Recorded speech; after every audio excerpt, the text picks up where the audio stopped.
Hola, ¿qué tal, muchachos? Vamos a continuar con el avance de lo que tenemos que hacer para terminar nuestro trabajo.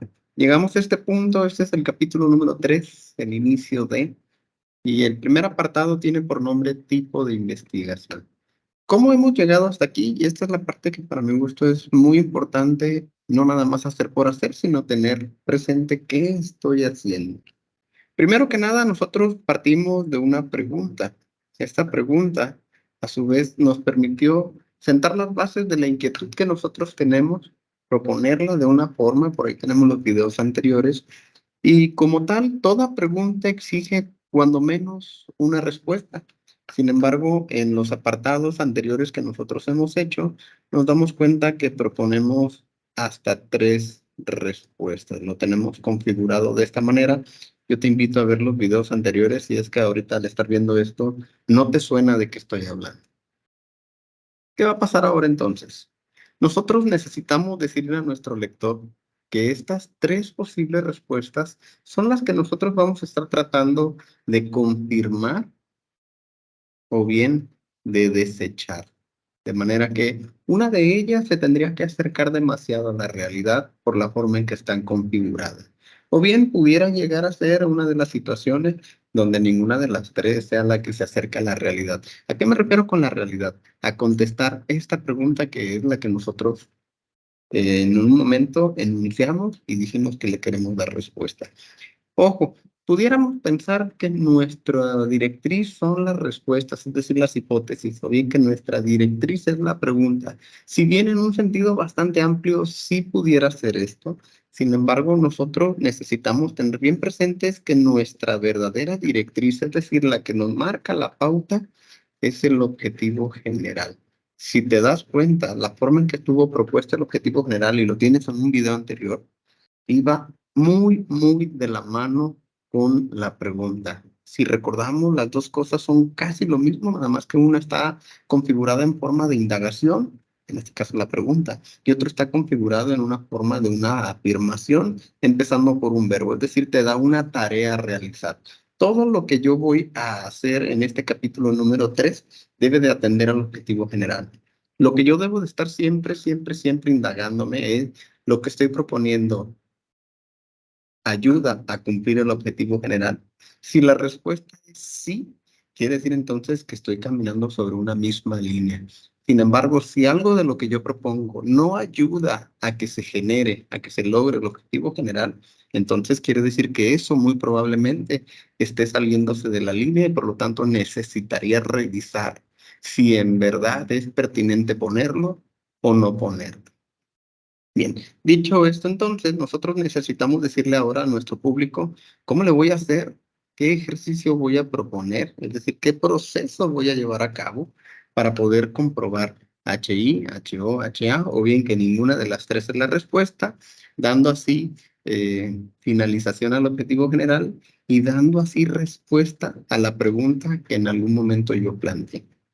Bien, regreso entonces al título, tipo de investigación. Si te das cuenta con la palabra tipo, nos hace referencia a que hay cuando menos dos o más formas en que se puede llevar a cabo esto y nos vamos a dar cuenta que hay bastantitas formas de llevarlo a cabo. Voy a tratar de ser lo más específico posible, pero también necesito que tú hagas una lectura de tu parte, puesto que sería bastante complicado que en un solo video entendamos todo esto y sepamos qué escribir. Por lo tanto, yo te invito y más adelantito te voy a mostrar las páginas donde nos vamos a basar para poder entonces ofrecer los argumentos que nos pide el documento para este apartado determinado. Bien, vamos a checar las preguntas guía. Aunque primero te invitaría a que chequemos los requisitos. Si te das cuenta, solo tenemos un único requisito escrito en tercera persona del singular. Acuérdate que aquí no se tiene que ver el yo o el nosotros, en la forma en que nosotros vamos narrando todo lo que tenemos que hacer. Me dice que revise el capítulo número 5 de este libro. Por ahí en clase te voy a indicar cómo lo tengo que buscar y si no, aquí en la parte de abajo voy a buscar la forma de dejarte la bibliografía para que tú la puedas buscar por tus propios medios. Y me dice también más adelante que revise el capítulo número 7 de esta misma bibliografía. Bien, pues vamos a checar entonces qué es lo que hay que hacer. Nos dice que en el capítulo número 5 yo necesito revisar esto que se llama alcance de estudio y necesito entonces decir qué tipo de investigación es de acuerdo al alcance de estudio. Vamos a hacer una explicación muy sencilla, sin embargo, yo insisto, tú necesitas revisar este capítulo, que aquí está, definición del alcance, y nos propone que hay 4 alcances de estudio, lo tenemos aquí en la pantalla. Y vamos entonces a tratar de ser muy sencillo en la explicación, ojo, no como para que tengan los argumentos para poder justificar qué tipo de investigación es, sino como para que lo puedas identificar. Bien, vamos a regresar entonces a nuestra pizarra. Aquí en la pizarra nos vamos a dar cuenta que cuando me pide el tipo de alcance, forzosamente me lleva entonces a estar analizando, lo voy a hacer en una forma de gráfico para que, según yo, sea más fácil de entender. Vamos a imaginar que esto es una montaña, un iceberg, o bien cualquier cuerpo que tenga volumen. Y entonces yo voy a plantear lo siguiente. Aquí en la parte menos profunda, es decir, la más superficial de todas, yo voy a tener un alcance exploratorio. Lo voy a poner abreviado. Voy hacia abajo en este cuerpo y entonces me voy a dar cuenta que hay un alcance descriptivo. Si te das cuenta, una descripción es más profunda que una exploración. Me voy más abajo dentro de este ejercicio hipotético que te estoy proponiendo y voy a tener una correlación. La palabra correlación significa un enlace entre dos o más cosas. Vamos a tratar de buscar la relación que hay entre dos o más cosas. Y finalmente, en la parte más profunda de este cuerpo que te estoy proponiendo, tenemos la explicación. Si nos damos cuenta, una explicación es el último nivel de análisis que podemos tener acerca de las cosas. Por ejemplo, vamos a poner una situación hipotética muy sencilla. Si a mí me pidieran respecto a un grupo analizar, en este caso, las cuestiones del rendimiento académico, en una forma muy, muy superficial, yo pudiera hacer una exploración y mediante algún instrumento, llámese examen, que es lo que normalmente conocemos, hago entonces un examen de diagnóstico y esto seguramente te va a llevar a la secundaria de cuando hacíamos todo esto. Y antes de iniciar cualquier curso, hacemos un examen de diagnóstico y vemos cómo vienen los muchachos en determinada área de conocimiento. Y entonces yo genero la información. Si me voy un poquito más abajo en este ejercicio de análisis hipotético que te estoy proponiendo, me piden que yo haga una descripción del rendimiento de los muchachos. Si te das cuenta, se asume entonces que yo tuve ya que haber realizado algún ejercicio de evaluación y entonces yo voy a hacer un ejercicio como el 30% aprobó o el 30% pasó con tanta calificación, el 40% alcanzó tal nivel de logro, el 10% tal otro nivel de logro, de manera que de los resultados que yo ya tengo voy haciendo una descripción. Si te das cuenta, detrás de cada uno de estos alcances, estos se llaman alcances de estudio, detrás de cada uno de ellos hay un verbo. Luego tengo una correlación. Aquí yo pudiera decir a lo mejor que las personas que vienen de determinada escuela son los que tendieron a, y vamos a ponerle un nivel de logro, a sacar tal calificación. Las personas que vienen de tal otra institución son los que tendieron a. Si te das cuenta, estoy tratando de enlazar la procedencia con la calificación. Y finalmente tengo explicación. Aquí sería muy diferente de que me pidan una exploración, que me pidan una descripción o que me pidan una correlación. Aquí me estarían pidiendo, profe, ¿por qué asignó tal calificación a tal estudiante? Y yo necesitaría entonces en mi reporte decir, por esta razón tuvo tantos puntos, en esta otra, en este otro rubro tuvo tantos puntos, en este otro tuvo tantos puntos, de manera que al sumarlos me dio tal calificación. Esta es la calificación del sujeto número 1. El sujeto número 2 tuvo todos estos puntos, de manera que alcanzó esta calificación. Este otro sujeto tuvo tantos puntos, alcanzó esta otra calificación. Si te das cuenta, entonces nos vamos a ir de lo más superficial a lo más profundo. Ahora, ¿cómo voy a poder identificar cuál es el alcance donde está situada mi pregunta? Bien, aquí necesito que tengamos bien claro lo siguiente. Para poder establecer el alcance de estudio, yo necesito voltear a ver mi pregunta de investigación, esa que propuse en el capítulo 1.2. Si te das cuenta, esta pregunta iniciaba con una palabra que sugería una indagación. ¿Qué, cómo, cuándo, dónde, por qué, etcétera, etcétera? Yo necesito voltear a ver esa palabra. Esa palabra me va a hacer las funciones de permitirme identificar en qué alcance está. Normalmente este alcance no lo vamos a ocupar, puesto que más adelantito que leas el apartado, el capítulo 5 de Sampier y te vas a dar cuenta que es para investigaciones nuevas, que nunca nadie ha hecho nada en ese aspecto, no se ha descubierto nada y tú vas a ser la primera persona que aborde ese contenido.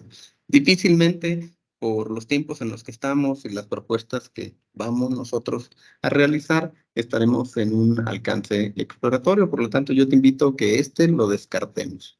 Y me quedo entonces con los siguientes tres: descriptivo, correlacional y explicativo. Recapitulamos entonces. En un descriptivo, como el nombre lo dice, va a tratar la pregunta de generar un listado de cosas. En el correlacional, la pregunta va a tratar de enlazar dos elementos. Y en el explicativo, la pregunta va a tratar de encontrar una justificación de por qué sucede tal o cual situación. Entonces, con esto en mente, nosotros pudiéramos bien identificar palabras. Es muy complicado que en un solo video yo trate de abordar todas las preguntas, pero más o menos lo que te quiero decir es que leyendo el capítulo número 5 y entendiendo que la pregunta se enlaza con un alcance y entendiendo entonces que estoy indagando, yo voy a ser capaz de encontrar qué alcance de estudio tiene. En una situación muy sencilla y tratando de generalizar demasiado. Imagínate que tengo la pregunta: ¿cuál es el índice de aprobación de la asignatura de metodología de investigación número 2? Ojo, repito, ¿cuál es el índice de aprobación de la asignatura de metodología 2? La pregunta ¿cuál? Voy a tratar de simular cuál pudiera ser la respuesta. Y entonces me está solicitando un porcentaje. Y como me está solicitando un porcentaje, yo no trato de explicar por qué sucede ese porcentaje. Yo no trato de relacionar ese porcentaje con algo más. Yo trato únicamente de ofrecer un porcentaje. Por lo tanto, tengo un alcance descriptivo. Si yo tuviera entonces que trato de enlazar dos métodos para ver cuál es más efectivo que otro, aquí, como la pregunta se está planteando de esa manera, entonces yo trataré de buscar que el método A es más eficaz que el método B y lo enlazo entonces con una patología. De esta manera, entonces tengo una correlación. Si en mi pregunta, por ejemplo, yo indago por qué los estudiantes de determinada situación tienden a, bueno, entonces estoy tratando de encontrar una explicación. Entendiendo tu pregunta, entendiendo qué es lo que estás indagando, para ti va a ser fácilmente encontrar cuál es el alcance en el cual estás situado. Bien, vamos entonces a irnos a la pregunta número 2. Acuérdate que cada una de las preguntas, lo sugerido es que nosotros podamos hacer un párrafo de manera que al término nos brincamos al siguiente párrafo. Entonces, en el párrafo número 2, yo necesito revisar el diseño de investigación y me sugiere que lea el capítulo número 7. Bien, este capítulo número 7, yo te invito a que tú lo revises a profundidad para que entonces entiendas con mayor claridad qué es lo que aquí te voy a tratar de explicar de una manera muy breve. Y aquí me viene este esquema que para mi gusto es bastante fácil de entender después de que ya leí todo el capítulo número 7. Me dice que hay tipos de investigación y me abre dos caminos. Me dice que hay un no experimental y hay un experimental. Hay otro, pero bueno, vamos a dejarlo para fines prácticos, vamos a dejarlo únicamente dos. De manera que tengo el experimental y tengo el no experimental. Bien, voy a traer nuestra imagen hacia acá para nosotros entender esto y explicarlo de una manera muy sencilla. Bien, esto es en cuanto a diseño. Ojo, lo anterior era alcance. Aquí entonces, te repito, hablamos acerca de diseño. Bien, tengo estos dos elementos, un no experimental y un experimental. Yo creo que sería más sencillo hablar de qué sí es, y ya después entonces con esta palabra no, vamos a entender que es todo lo contrario del experimental. Revisamos entonces el experimental. Me dice que administra un estímulo, un tratamiento o una intervención. Ojo, aquí la palabra clave o la pregunta clave para definir si estoy en uno u otro es: ¿qué pretendo hacer para contestar la pregunta? ¿Qué tengo en mente hoy por hoy al momento de confeccionar el capítulo 3.1? ¿Qué pretendo hacer con mi pregunta, de manera que estaré tratando de dar respuesta ya sea HI, HO o HA? Y dependiendo de qué pretendo hacer, es el argumento que yo voy a emplear para decir que estoy en un experimental o en un no experimental. Bien, la palabra entonces experimental me sugiere que habrá un experimento de por medio. Creo que esto es bastante obvio y bastante claro. Ahora, la pregunta entonces es: ¿qué es un experimento, profe? Vamos a irnos para acá. Y aquí tenemos la definición. Y cuando tú estés abordando este elemento, te vas a dar cuenta que aquí te lo define de una manera muy, muy práctica y muy, muy sencilla. Te dice que un experimento es una situación de control en la cual se manipula de manera intencional, es decir, con voluntad. ¿De quién? Tuya, desde luego. Un elemento o más para ver las consecuencias de ese elemento que tú manipulaste en otra situación. Bien, vamos a regresar para tratar de poner un ejemplo muy sencillo de qué estoy tratando yo de decir con todas estas palabras. Te decía, yo voy a tratar de visualizar si lo que quiero hacer es proponer un experimento. Pero, profe, ¿qué es un experimento? No es otra cosa más que manipular una situación donde se administra algo o bien no se administra, y entonces yo trato de ver las consecuencias. Bien, vamos a pensar entonces lo siguiente. Vamos a pensar que tú y yo estamos tratando de ver la efectividad de determinada pasta dental. Ojo, entonces voy a pensar: ¿qué quiero hacer para comprobar la efectividad de determinada pasta dental? Bien, esta X va a simular la pasta dental. Yo voy a tener entonces, si quiero ver si sirve o no sirve, voy a tener entonces dos grupos de personas. Vamos a hacer esto lo más simple posible para fines de esta explicación. Y voy a hacer dos grupos: un grupo donde nada más haya un sujeto y otro grupo donde también haya otro sujeto. Tengo dos grupos compuestos de un sujeto y un sujeto. Bien, ¿qué voy a tratar de hacer entonces? Voy a administrar aquí esa pasta dental. Acá, por lo tanto, no administraré esa pasta dental, porque finalmente lo que quiero ver es si sirve o no sirve. Bien, entonces, ¿qué va a pasar? Este sujeto, previo a la administración de esa pasta dental, voy a hacer una evaluación. Insisto, vamos a tratar de hacer esto lo más sencillo posible. Le voy a contar cuántas caries tiene. Y entonces, a partir de ahorita, vamos a pensar que conté 0. Y a partir de ahorita, entonces él por 4 o 5 semanas va a usar únicamente esa pasta dental. El otro sujeto también le haremos una evaluación. Vamos a pensar entonces que tuvo 0 caries. E igualmente, por 4 o 5 semanas, este sujeto va a usar la pasta que siempre ha utilizado, la de toda la vida. Después entonces vuelvo a hacer una evaluación, digo, pensando si en 5 semanas se pudiera reflejar una carie. Vamos a pensar que sí, y que fuera muy evidente y que nosotros estamos capacitados para. Entonces, después de 5 semanas, realizo nuevamente una evaluación y reviso entonces que aquí se formó, perdón, una sola caries. Y acá vamos a pensar que después de 5 semanas hago la inspección de esos dientes y me doy cuenta que hubo 3. Aquí a simple vista creo que la matemática no nos va a dejar mentir y me daré cuenta que entonces pareciera ser que sí sirve la pasta dental que yo estoy proponiendo.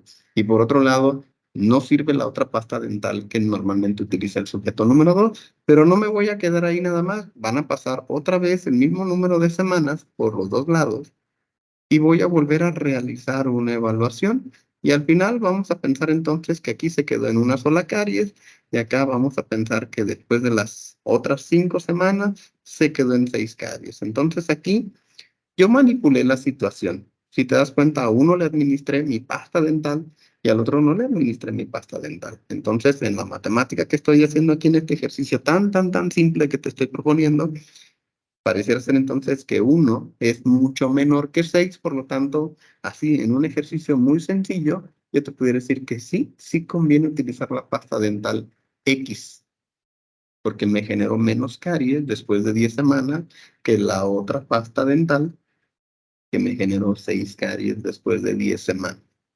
En este ejercicio es muy, muy, muy sencillo, en esta explicación que trato de hacerte, nos damos cuenta entonces que aquí hubo una manipulación intencional, por lo tanto hubo un experimento, y es por eso que esta forma de contestar esta pregunta, la de si la pasta dental X funciona o no, lo hice a través de un experimento y por lo tanto a través de una manipulación. ¿De qué otra forma se puede hacer? Todo se puede hacer mediante las dos formas, todo depende de qué recursos tienes a tu disposición. Vamos a pensar entonces que yo no tengo a mi disposición la pasta X porque es una pasta que no la puedo comprar en mi zona, es una pasta que a lo mejor no encontré sujetos que me digan, profe, pues yo estoy dispuesto a intentarlo, estoy dispuesto a ser sujeto de prueba de esto, o bien éticamente no es posible. Yo aquí voy a remarcar esta frase, éticamente no es posible llevar a cabo esto. Yo necesito entonces hacerlo de otra forma. ¿Y de qué otra forma lo voy a hacer? Bueno, tenemos este otro diseño que se llama no experimental. Creo que aquí, para el que ha puesto atención, se va a dar cuenta que voy a hacer todo lo contrario de lo que hice en un experimento. Si en un experimento yo controlaba y manipulaba la situación, así como en el ejemplo que te manejé, en un no experimental, entonces no voy a tratar de controlar ni de manipular la situación. Bueno, profe, ya me quedó claro, si no voy a tratar de manipularlo, entonces, ¿qué sí voy a hacer? Lo que sí voy a hacer es únicamente limitarme. Voy a borrar aquí todo esto.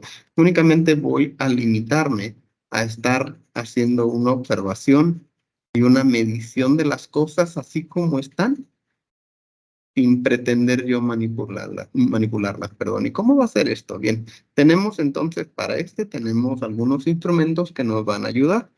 Tenemos un cuestionario, tenemos entrevistas, tenemos también guías de observación, tenemos lista de cotejo, entre otras tantas que pudieran surgir. ¿Cuál es la idea de cada una de estas? La idea de cada una de estas es que tú recojas información acerca de los usuarios, acerca de la gente, acerca de situaciones. Por ejemplo, vamos a regresar al asunto de la pasta dental, que yo no pudiera haber utilizado esa pasta dental, que yo no haya encontrado a la gente que esté dispuesta a. Y entonces, ¿qué voy a hacer? Pues bueno, se me ocurre que yo pudiera hacer un cuestionario a los profesionales de la salud en determinada área. En este caso, yo pudiera ir con los dentistas, leo los ingredientes activos de la pasta que yo quiero indagar si es que funciona o no, y entonces voy con los dentistas y de antemano establezco una serie de preguntas que, ojo, tengan relación con el objetivo general. Esto no lo debo de perder de vista y que a su vez me van a ayudar a contestar la pregunta a través de una de las hipótesis. Ojo, no es preguntar nada más por preguntar y no es preguntar cualquier cosa nada más porque tengo que hacerlo. Yo necesito estar indagando cosas que sí o sí tengan que ver con el objetivo general. Todo lo que yo pregunte tiene que sí o sí abonar al objetivo general. En el ejemplo que te estoy dando de las pastas dentales, si de repente una de las preguntas es, por ejemplo, ¿usted es dentista? Pues bueno, esto no va a abonar al objetivo general, porque de antemano yo tendría que abordar a alguien que sea especialista, que me sepa decir acerca de pastas dentales.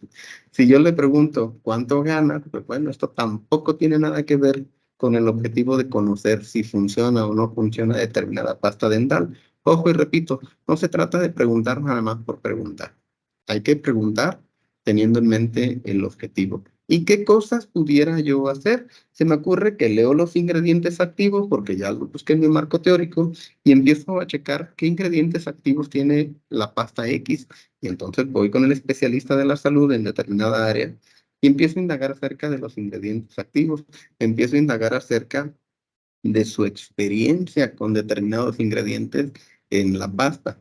Y entonces él me va a ir abonando información que seguramente para mí sería muy difícil encontrar en los libros. Y él me va abonando entonces acerca de su experiencia desde su área de formación. La entrevista es más o menos el mismo ejercicio que un cuestionario. Lo que cambia es los tiempos y las formas en que se hace.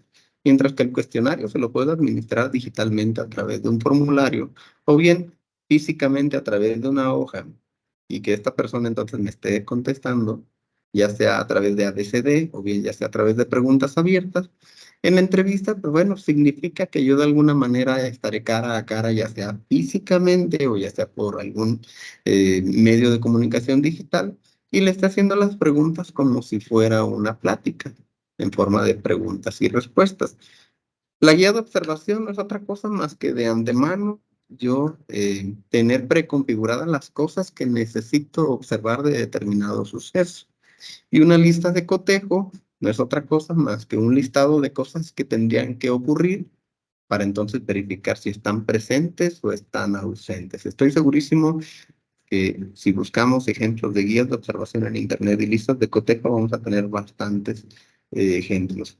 Ahora, ¿qué más te puedo decir acerca de este apartado? Creo yo que el énfasis, y sí me gustaría que lo tuvieras bien, bien presente. Cuando estés haciendo esto, no lo hagas nada más por hacer. Ve pensando qué cosas pudieras hacer, porque si tú me dices, por ejemplo, que vas a hacer un experimento, ve pensando de una vez qué cosas vas a hacer. ¿Cómo lo vas a manipular? Si tú me dices, no, profesor, los recursos que tengo a la mano no me dan para eso o no es éticamente posible, bueno, entonces, ¿qué cosas vas a indagar? ¿A quién vas a acudir de manera que se cumpla el objetivo general? Este apartado, muchachos, será cosa de proponerlo y posteriormente, cuando ya esté yo por aplicar todo lo que yo propuse, regresarme a él para ver si mis situaciones siguen siendo iguales. Pudiera ser que ahorita en el trabajo de escritorio yo proponga determinada cosa y cuando ya estén en contacto en la realidad, me dé cuenta, sí, que yo tendría que hacer algo diferente. Pero bueno, finalmente tú eres el que está haciendo este trabajo y necesitamos que tú mismo lleves el liderazgo acerca de qué cosas hay que cambiar y qué cosas hay que modificar en virtud de que sí se pueda contestar el objetivo general, pueda cumplir y por lo tanto contestar la pregunta a través de las tres posibles respuestas que nosotros ya hemos preconfigurado.